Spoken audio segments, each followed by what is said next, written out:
Much has come out in recent months about the differences in the IDF's and the Israeli government's approaches to war. Amiad Cohen from the Center for Israeli Liberty spoke with us about this. Here's an excerpt from our conversation on what's next in Gaza. At least temporarily, does this ceasefire go counter to the goals of the war, which is the first two, to defeat Hamas militarily and to make sure it doesn't govern Gaza after the war? Of course, the ceasefire is counter to these two objectives of the war. But you need to understand, as Clausewitz says in his book, military power is the continuation of diplomacy or policy in different ways. You need to use military power to gain assets. But the second the military objective you don't achieve them with using military power. You move back to diplomacy, reorganize your army, and then use that again to try again. You were talking about the differences between the IDF leadership and the political leadership. Has that been going on since the beginning of the war? Can you describe a little bit more that dynamic between these two goals or two kind of philosophies of conducting the war? Yeah, so it's actually started in the mid-90s when the IDF totally embraced the Oslo Accords and saw that as a strategy to separate between Israel and the Palestinians. Tactically, obviously, that solution never succeeded, and we had all the uprising intifadot from the mid-80s till 2015, and having many terror attacks inside Israel. But the leadership of the IDF thought that that's the best strategy to achieve, let's say, victory against our enemies, only with appeasement and peace accords. On the other hand, the political leadership in Israel, run by Netanyahu, and basically the right, is opposed to these agreements. What happened in this war, that conflict came to a collision in the strategy of the war from day one.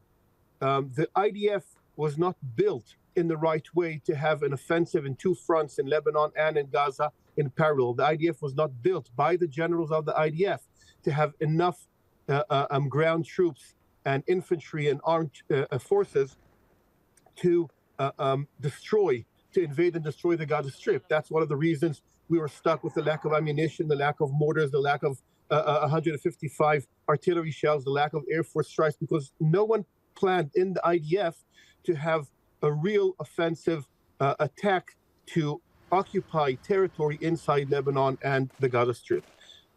So it actually disabled Netanyahu and the political echelon to actually have to make some decisions. On the first week of the war, there was a debate between the IDF and the Prime Minister where to attack the Gaza Strip or Lebanon, and the Prime Minister decided to start with Gaza and then go to Lebanon. But if you know a little bit about Israeli national security, the orders from the government to the IDF is to be able to have two fronts of offensive attacks of the IDF, which we didn't have on October 7th.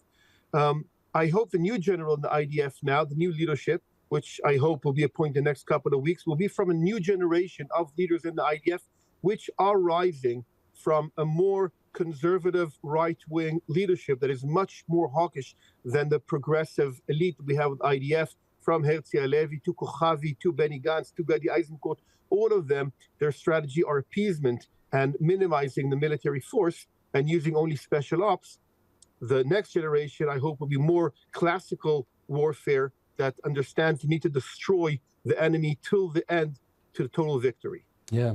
Well, also, you know, Amiad, that President Trump has appointed Stephen Witkoff for his mediator in Gaza and now with Iran. Do you see there sort of a difference in philosophy with Witkoff and some of the other members of the Trump administration now, Marco Rubio, Governor Huckabee, Mike Waltz?